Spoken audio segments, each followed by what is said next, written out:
Alléluia. Gloire à Dieu. Est-ce qu'on peut acclamer la présence merveilleuse de notre Seigneur et Sauveur Jésus-Christ? Merci Saint-Esprit pour ta grâce. Merci vraiment pour tes bienfaits. Conduis-nous en toutes choses au nom de Jésus-Christ. Prends le contrôle de ces instants. Glorifie ton nom au nom de Jésus. Amen. Amen. Alléluia. Amen. Ok, gloire à Dieu. Donc nous sommes dans notre session de formation. Je veux rappeler à chacun que le message, le détail, de manière plus développée de cet enseignement est dans cet ouvrage. Ok? Donc depuis le début, vous l'avez dans le fond. Donc c'est dans cet ouvrage. Amen. Mais à chaque session, j'essaie de l'aborder sous des axes différents. Donc pour dominer, pour manifester la bénédiction numéro 12 et influencer le monde, cette fois-ci, j'utilise vraiment l'axe de la réception de la grâce que vous retrouverez dans cet ouvrage avec l'utilisation de la miséricorde, de la grâce qu'on reçoit de Dieu. Donc, médite régulièrement ton dévotionnel et tu développeras en profondeur cet enseignement que je partage avec toi. Donc, tu es beaucoup plus profond si tu l'abordes avec l'ouvrage. Amen, amen, amen. Amen. Gloire à Jésus. Amen. Alors, on a vu que Dieu élève et que c'est indispensable pour toi de connaître l'élévation. Depuis la création, ça a toujours été le but de Dieu d'élever une personne, d'élever au-dessus des situations compliquées. Et le thème de la formation, j'ai dit de la poussière au sommet. Quelqu'un dit avec moi de la poussière au sommet? De la poussière au sommet. Amen. Et je tire cette expression-là donc de 1 Samuel chapitre 2, verset 6. L'Éternel fait mourir et fait vivre. Il fait descendre au séjour des morts et il en fait remonter. L'Éternel appauvrit et enrichit. Il abaisse, il élève. De la poussière, il retire le pauvre. Du fumier, il relève l'indigent pour les faire asseoir avec les grands et il leur donne en partage un trône de gloire.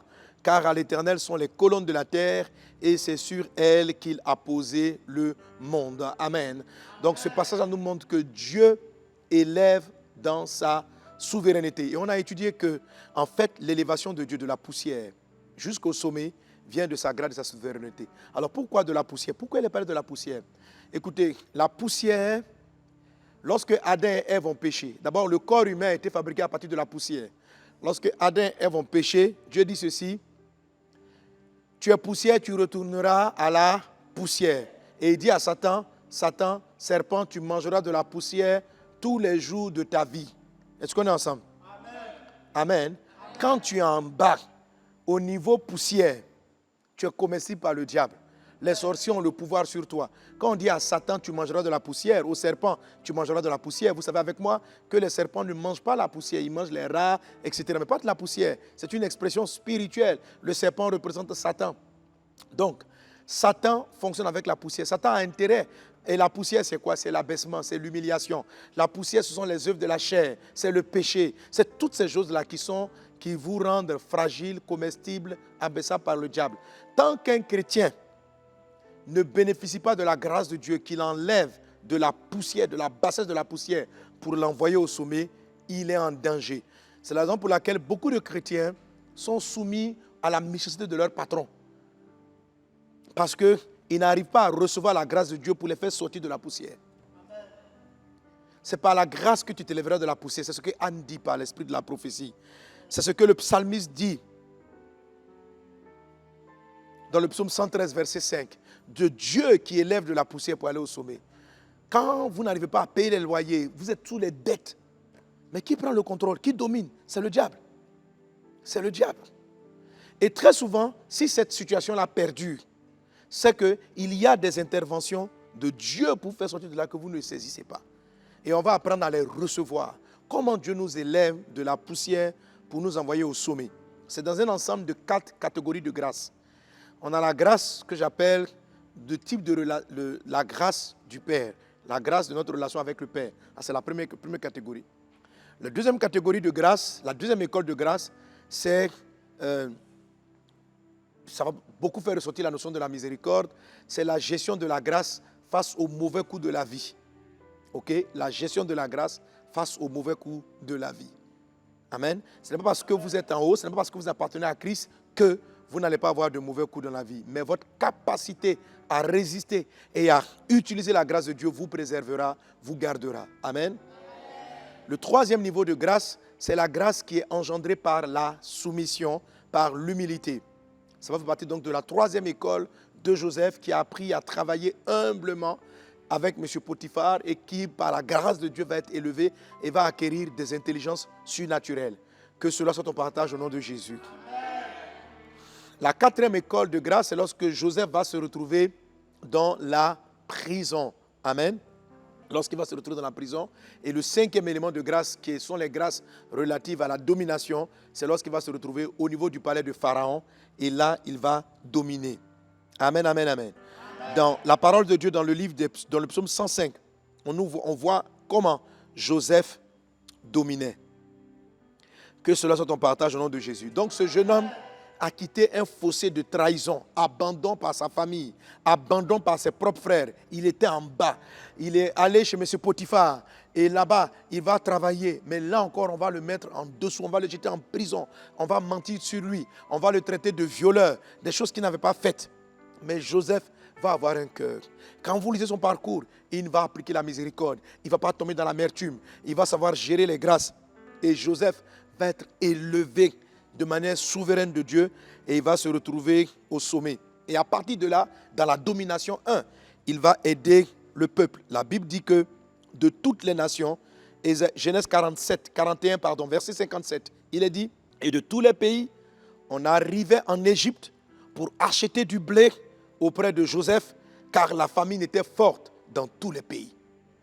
Donc on n'achetait même pas du blé auprès de l'Égypte, on achetait du blé auprès de Joseph. Alléluia. Je te vois dans une dimension où les pays auront besoin de ta compétence, où les gens viendront vers toi et ils vont chercher auprès de toi la solution à leurs besoins, à leurs problèmes. C'est ça ta destinée. C'est parce que tu es une personne qui va leur fournir du blé. Amen. Je rendais le témoignage de cette sœur-là qui, dans sa fécondité, Dieu lui a donné une fécondité, elle a pu créer une formule de poulet. Et son poulet, elle a multiplié. Le poulet est devenu excellent, très bon. Son poulet, elle a atteint la dimension du remplissage. Amen. Elle a commencé à essayer de nourrir, de répondre à des besoins pour toucher certaines personnes. Et un jour, comme ça, une personnalité politique était venue en Côte d'Ivoire pour des dossiers, pour un colloque, va être invité bien sûr par ses hôtes dans le restaurant pour goûter ce fameux poulet. Donc au début, elle a multiplié le poulet, elle a amélioré sa cuisine. Et la cuisine a devenu maintenant, a atteint un certain niveau, de sorte que lorsqu'on cherchait ce poulet, ça c'est l'assujettissement.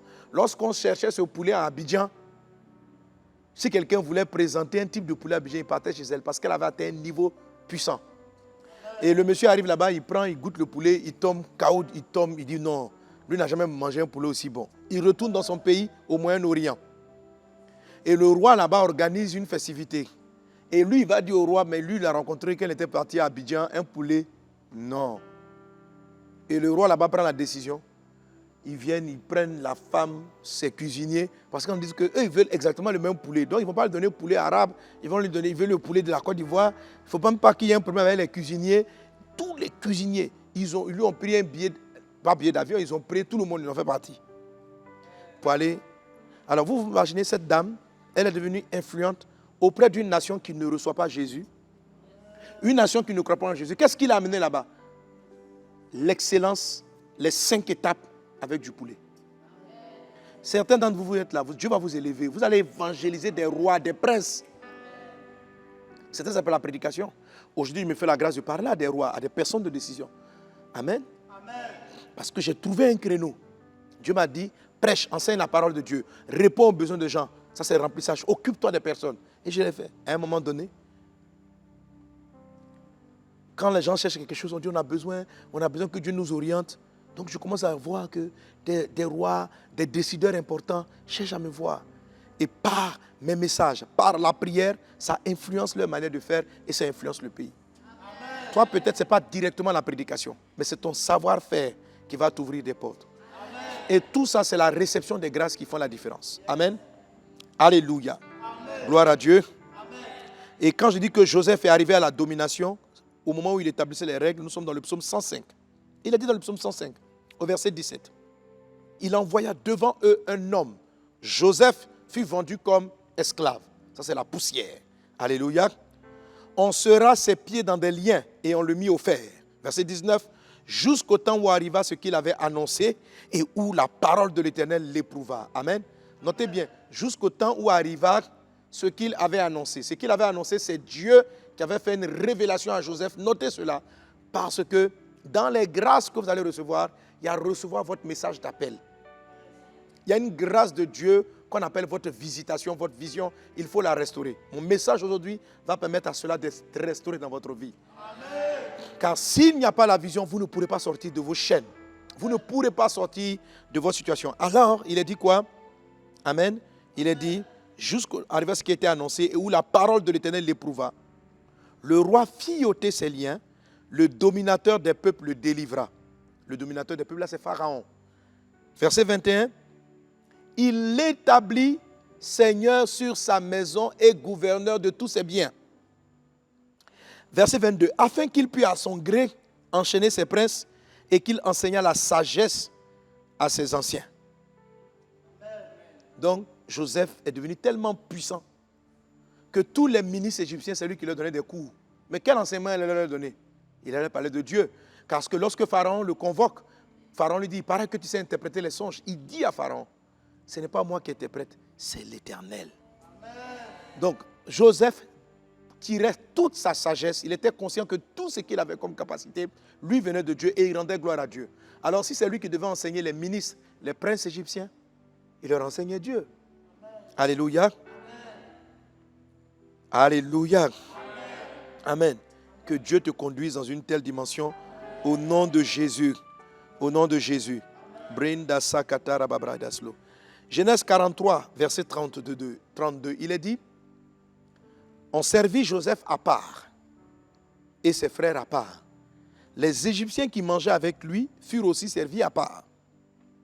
Car les Égyptiens ne pouvaient pas manger avec les Hébreux parce que c'est à leurs yeux une abomination. Amen. Donc, Joseph, on le servait à part. Joseph ne mangeait pas avec les Égyptiens parce qu'il était hébreu. Malgré que les Égyptiens trouvaient abominable de manger avec des Hébreux, ils ont quand même un premier ministre. C'est-à-dire, quand tu atteins la domination de Dieu, même si les gens n'aiment pas ta race, les gens n'aiment pas ta couleur, les gens n'aiment pas ta tête, ils seront obligés de composer avec toi. Pourquoi? Parce que tu as fait l'étape numéro 4, tu as assujetti. Il faut que vous recevez la grâce de l'assujettissement. Est-ce qu'on est ensemble? Que la faveur divine soit avec toi au nom de Jésus-Christ. Alors, essayons de parcourir en quelques minutes message que vous allez développer plus en profondeur les dimanches avec les pasteurs, que vous allez développer plus en profondeur. Amen. Alors, la première partie de l'école de Joseph, là où il reçoit ses premières grâces et qui correspond aussi à toi, qui vont l'amener au sommet, se trouve en Genèse chapitre 37, du verset 1 jusqu'au verset 10. Amen. Alors, je vais lire quelques portions qui m'intéressent. Il est dit au verset 2, « Voici la postérité de Jacob. » Point. Joseph était âgé de 17 ans. Amen. Jacob avait combien d'enfants? Jacob, il avait combien? 12. Jacob avait 12. Mais regardez la phrase. On dit, voici la postérité de Jacob. Point. Joseph. On n'aurait pas dit, voici la postérité de Jacob, Ruben, Siméon, Lévi, Judas. Mais on cite quelqu'un. Ça veut dire quoi? Que Jacob considérait que son vrai héritier spirituel, parce que ce qui importe, ce n'est pas votre filiation physique. Ce qui importe, c'est votre filiation divine. Amen. Ça va faire la différence. Amen. Joseph avait une relation particulière avec son papa. Le premier élément de grâce qui va vous distinguer sur la terre, c'est la façon dont vous êtes des enfants de Dieu. Amen. Salomon pouvait dire ceci. Salomon disait, il dit, j'ai été un fils pour mon père. C'est une phrase étrange. Tu es le fils de ton père. Il dit non, j'ai été un fils. Parce que ici, Jacob avait 12 enfants. Mais on dit dans les 12, Joseph était sa vraie postérité. C'est-à-dire que celui qui a transporté ses véritables valeurs. Tout le monde est enfant de Dieu dans l'église. Mais si vous voulez dominer, vous devez traiter cette grâce d'être appelé enfant de Dieu de manière différente. Pour pouvoir le Père, vous puissiez dire au Père, je suis un fils de Dieu. Je suis un fils de Dieu. Vous identifiez à ce fils. Et Dieu qui est là, qui a fait la même chose pour Jésus. Lorsque Jésus a été baptisé, qu'est-ce qu'il a dit? Il a envoyé la colombe et il a dit, celui-ci est mon fils bien-aimé. C'est le démarrage de l'élévation. La relation père-fils que tu entretiens avec ton Créateur. Amen. Après cela, il est dit, verset 3, Israël aimait Joseph plus que tous les autres fils. Amen. D'abord, même au verset 2, il a dit une chose qui m'intéresse. Il a dit, cet enfant était auprès de Zilpa, femme de son père. La dernière partie du verset 2 dit, et Joseph rapportait à leur père leurs mauvais propos. Amen. Notez bien ça. Ça veut dire quoi? Que les 11 frères de Joseph, avec, bon, on pense que c'était 10, on croit que Benjamin suivait un peu plus Joseph, mais ses frères avaient une attitude que Joseph n'avait pas. Malgré qu'il soit le 11e fils, il ne suivait pas les grands frères dans leurs mauvaises actions. Il se dissociait des mauvaises actions et il était capable de dire à son père, mes frères ont fait ceci, ce n'est pas bon. Joseph était quelqu'un d'intègre. L'intégrité est un élément qui va jouer dans votre élévation divine. Est-ce qu'on est ensemble? Après cela, quand on continue, il est dit que Israël, Jacob donc aimait Joseph et lui a donné une tunique de plusieurs couleurs. La réception de la tunique est une grâce que vous devez recevoir. Dieu va vous donner une tunique. Il faut la prendre. Il faut la prendre. Alléluia. Après cela, il est dit au verset 5, Joseph eut un songe et le raconta à ses frères qui le haïrent davantage. Après quoi, il vous faut recevoir le songe. La grâce des songes et des rêves est une grâce particulière. Est-ce qu'on est ensemble? Amen. Le temps peut-être me manquera, mais je vais vous expliquer que les rêves et les songes sont ceux qui vont vous faire sortir de la poussière. Par le rêve qui est dans votre cœur que Dieu vous a donné, vous allez sortir de la poussière. Que cela soit ton partage au nom de Jésus. Donc là, c'est la première école de réception de grâce. Qu'est-ce que Joseph a reçu? Un père, son père. La grâce d'être fils de Jacob. Deuxième chose qu'il a reçue, l'intégrité. Troisième chose qu'il a reçue, le revêtement. Quatrième chose qu'il a reçue, le songe. Mais en même temps qu'il recevait ces 4 éléments, il suscitait aussi de l'envie, de la jalousie. Et ça va l'amener maintenant à la deuxième école. Il va aller à Sichem, qui veut dire épaule. Il s'appuyait sur ses frères. Il s'appuyait sur ses frères. Il comptait sur eux. C'est comme ça qu'on appelle épauler. Tu comptes sur des gens, tu t'attaches à ces personnes. Mais ces gens-là ont fait quoi? Ils l'ont jeté dans un puits. Ils ont tenté de le tuer. Ils ont tenté de le tuer. Mais Joseph va sortir du puits. Amen. Et va se retrouver dans un autre environnement. Mais cet environnement-là, Joseph va le gérer avec un cœur de miséricorde. Et c'est à partir de cela que Dieu sera le grand Dieu de miséricorde. Alléluia. Même quand Madame Potiphar a menti sur lui, la punition qu'on devait donner à un violeur, on ne l'a pas donnée à Joseph. Parce que Joseph était quelqu'un de miséricordieux. Que la miséricorde vous caractérise dans le nom de Jésus. Bref, quelqu'un donne un bon amen. J'entends pas ton amen. Amen. Alléluia. Amen. Mes enfants dans la foi, la première des grâces que Dieu vous a faites, qui de toutes les grâces est la plus importante, c'est la faveur d'être appelé enfant de Dieu. La Bible dit, ceux qui vont régner avec Christ sont ceux qui reçoivent l'abondance de la grâce. La grâce que Dieu a faite à des humains qui étaient livrés à la poussière de Satan, c'est de s'appeler fils de Dieu. Amen. Amen. C'est la première des choses qui va vous distinguer de la poussière. Dieu dit au serpent, tu mangeras de la poussière, homme tu es poussière. Mais il dit à la descendance de la femme écrasera la tête du serpent. Qui est la descendance de la femme? Ce sont les chrétiens. Amen. Amen. Tu dois recevoir. Pourquoi c'est une grâce? Jean chapitre 1 verset 12 nous dit, à tous ceux qui ont reçu Jésus, elle a donné le pouvoir de devenir enfants de Dieu. Alléluia. Amen. Et on continue. Lesquels sont nés non du sang, ni de la volonté de la chair, ni de la volonté de l'homme, mais de Dieu.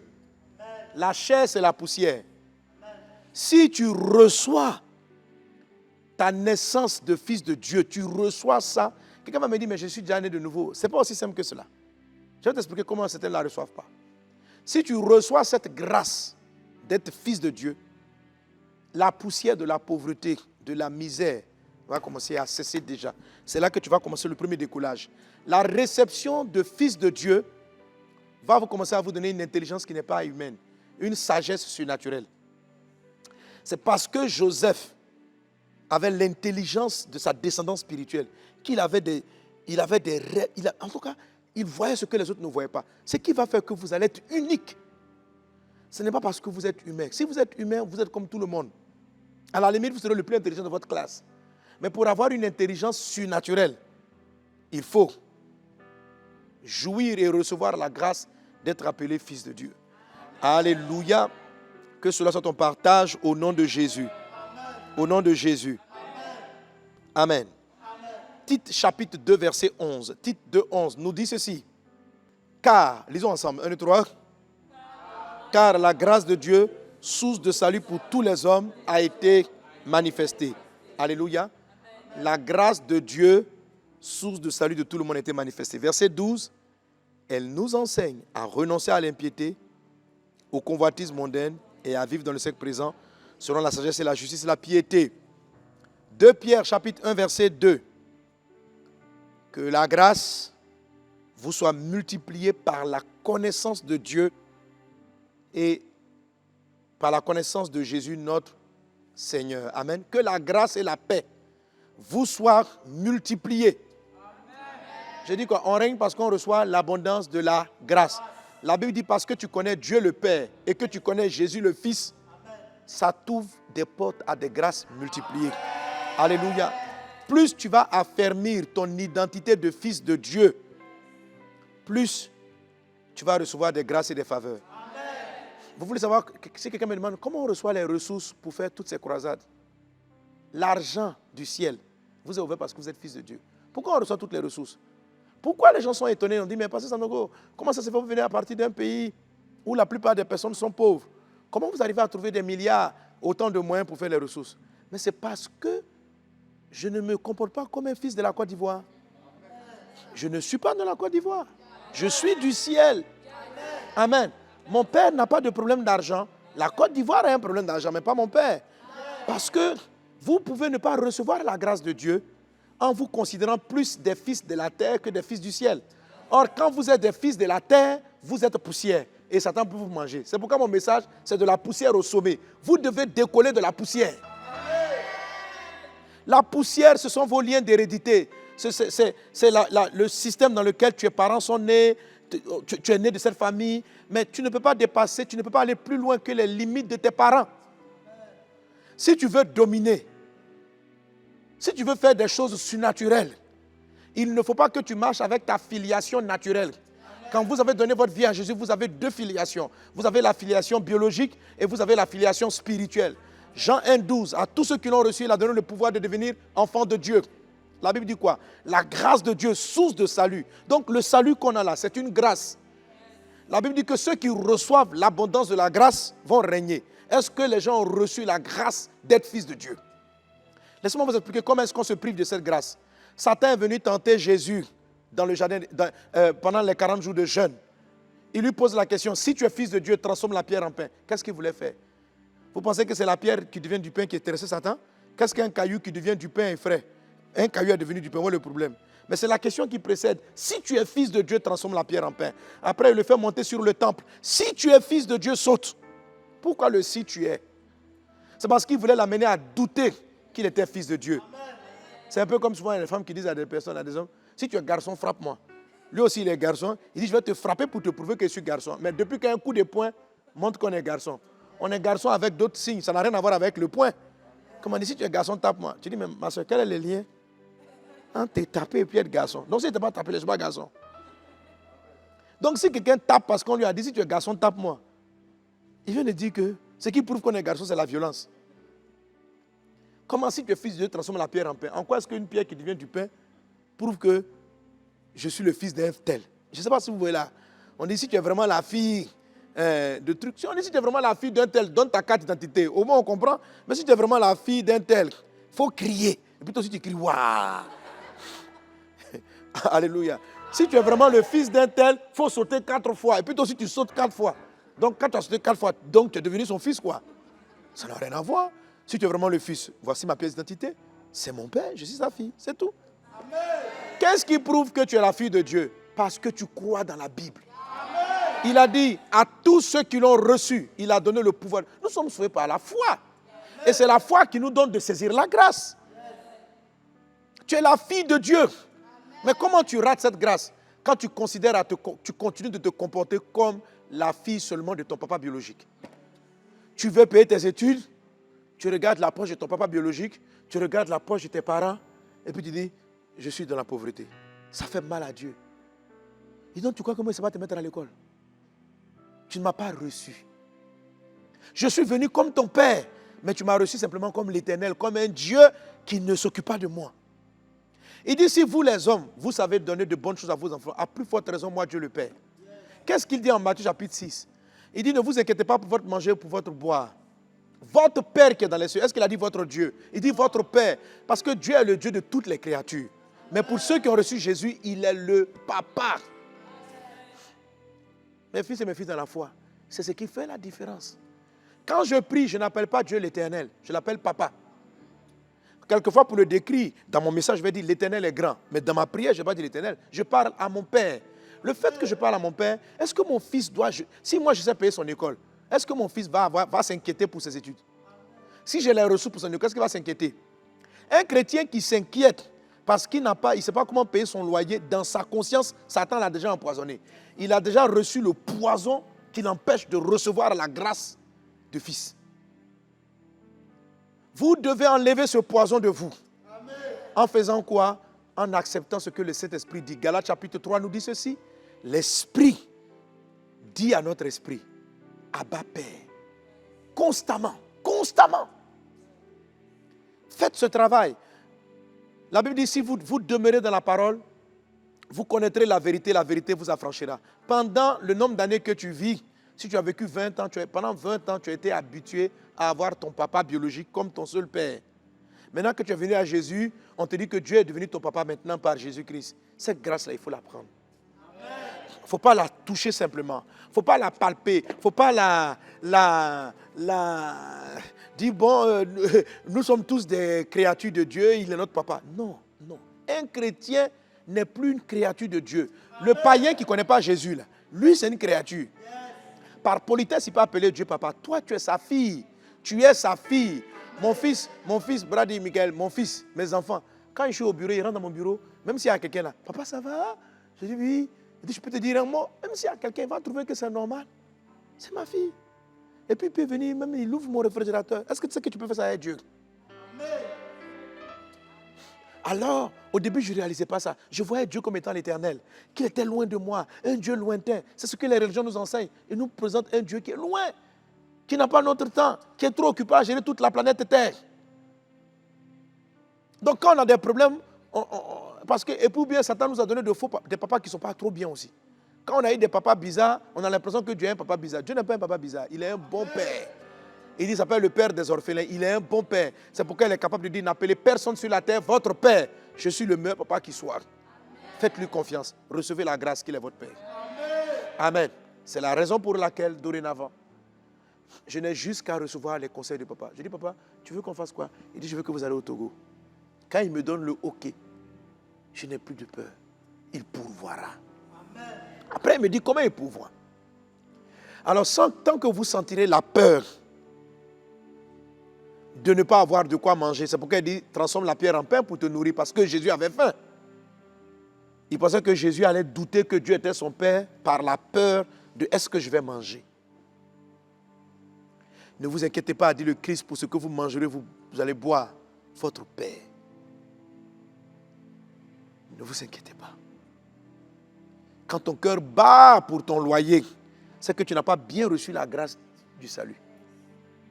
Tu es sauvé, mais tu ne l'as pas réceptionné. C'est pourquoi il est dit, Jacob.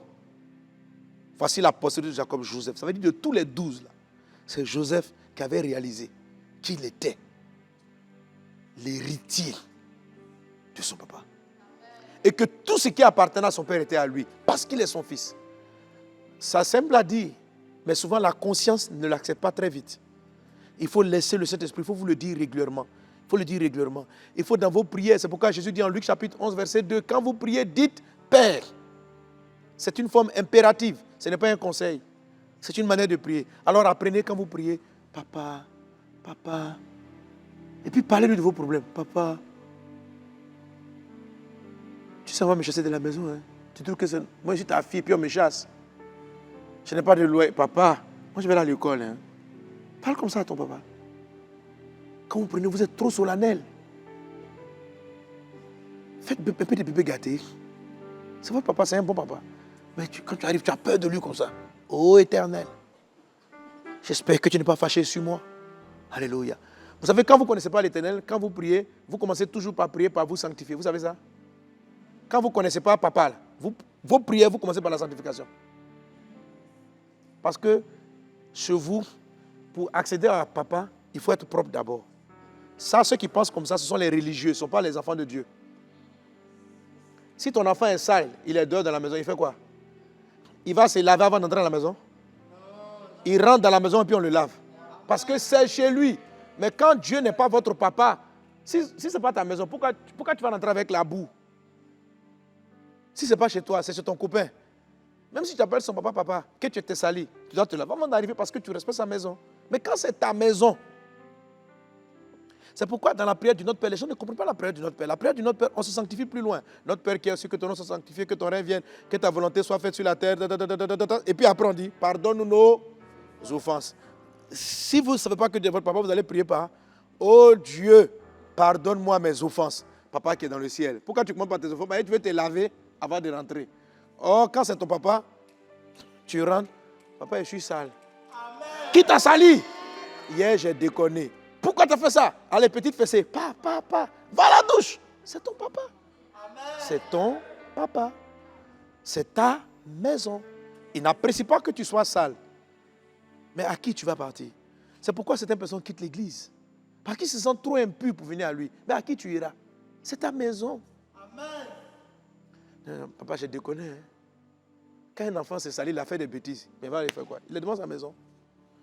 Que Dieu te bénisse au nom de Jésus. Amen. Est-ce qu'on est ensemble? Amen. Jésus nous a fait une grâce exceptionnelle de nous donner la possibilité d'avoir Dieu le Créateur pour Père. C'est de là que tout vient. C'est à partir de là qu'il va commencer à vous donner une intelligence, de la créativité que les autres n'ont pas. C'est à partir de là qu'il va vous éduquer. On a lu dans Tite, il a dit la grâce de Dieu, source de salut de tous les hommes, nous enseigne.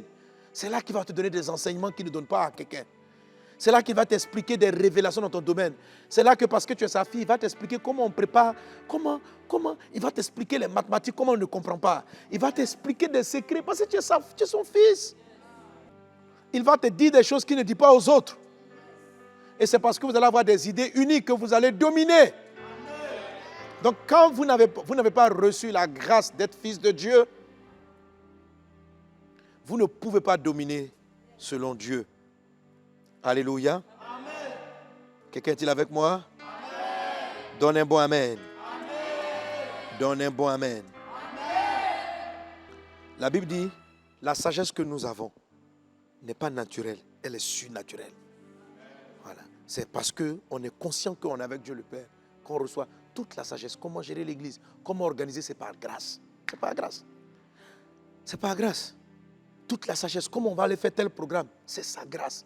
Pourquoi? Parce que je suis son fils. J'ai reçu la grâce de fils. C'est tout. Amen. Amen.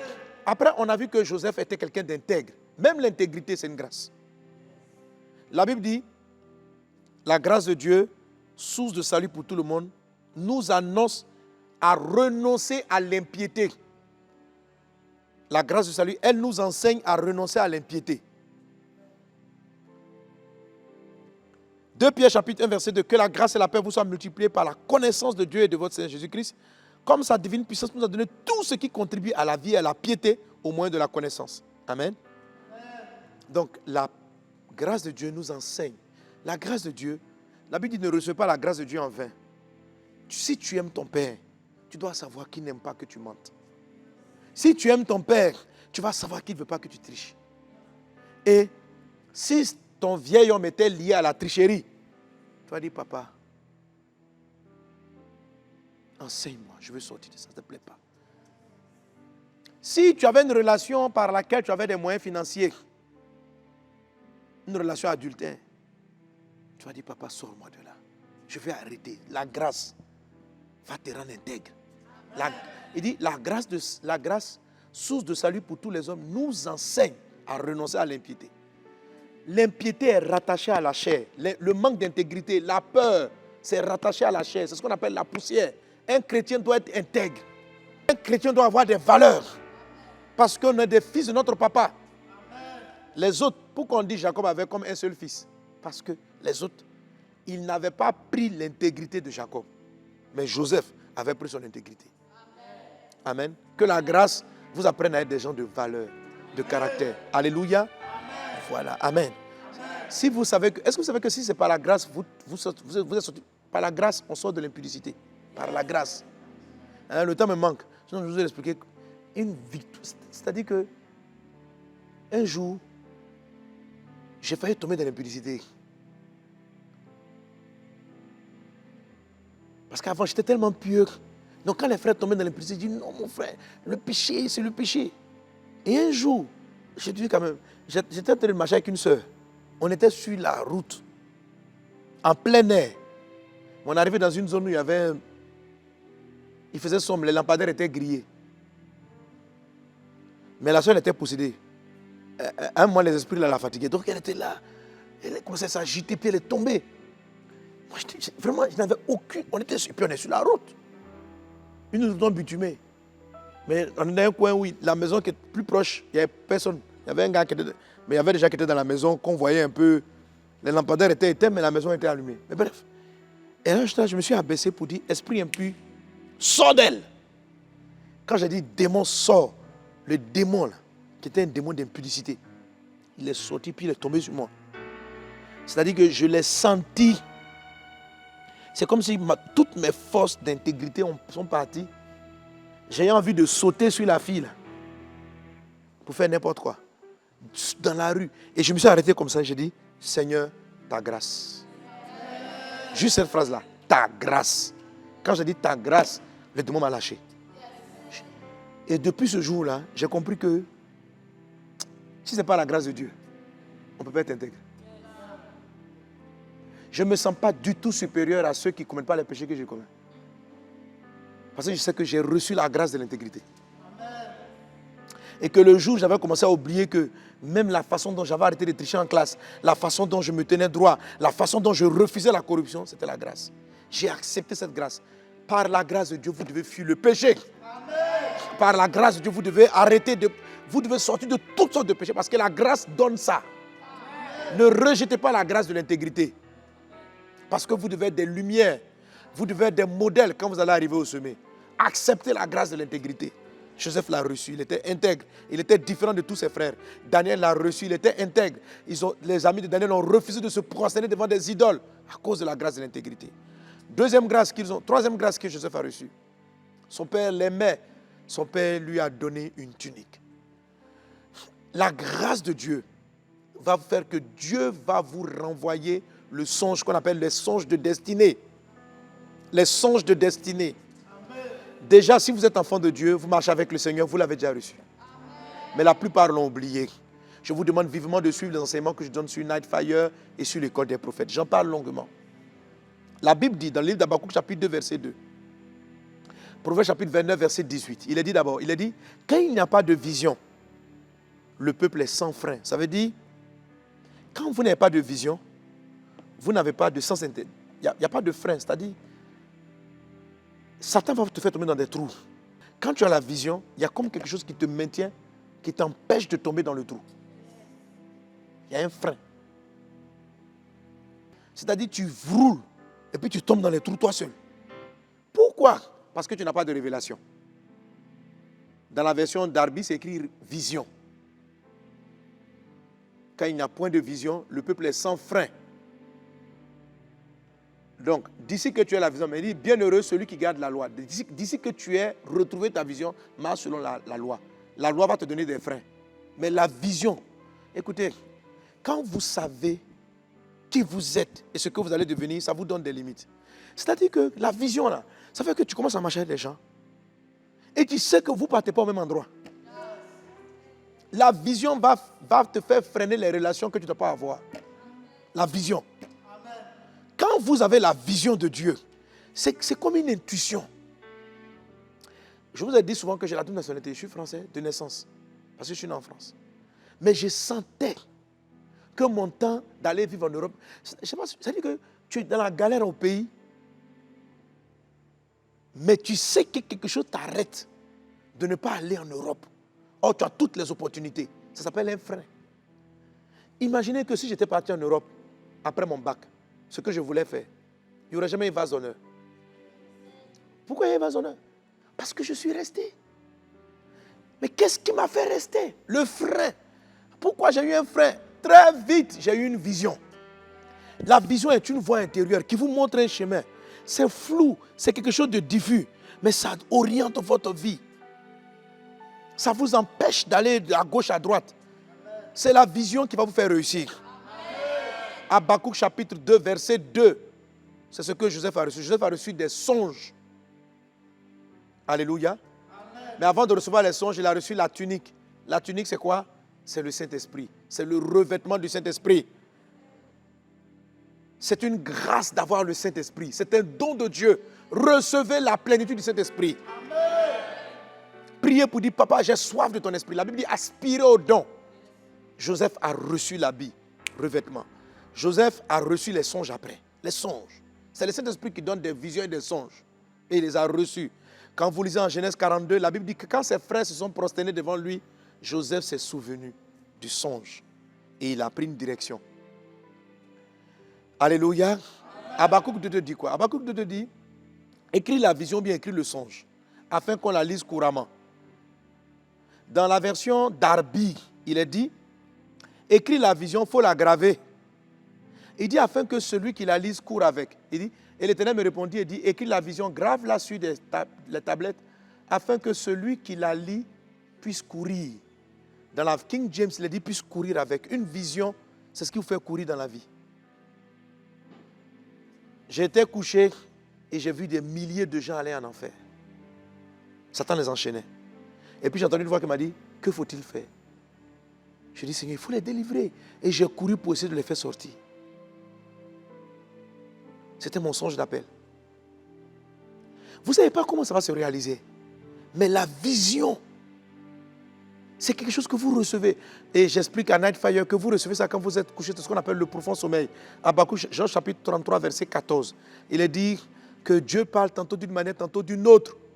Dieu parle cependant tantôt d'une manière, tantôt d'une autre. Et l'homme n'y prend point garde. Donc Dieu parle. Et puis il dit quoi? Il parle par des songes, par des visions nocturnes, quand les hommes sont livrés à un profond sommeil. Donc, il y a un des sommeils où Dieu parle. Ce n'est pas tous les sommeils. Il y a sommeil léger. Il y a 3 degrés de sommeil. Sommeil léger 1, sommeil léger 2, sommeil profond. Ça veut dire le sommeil le plus profond.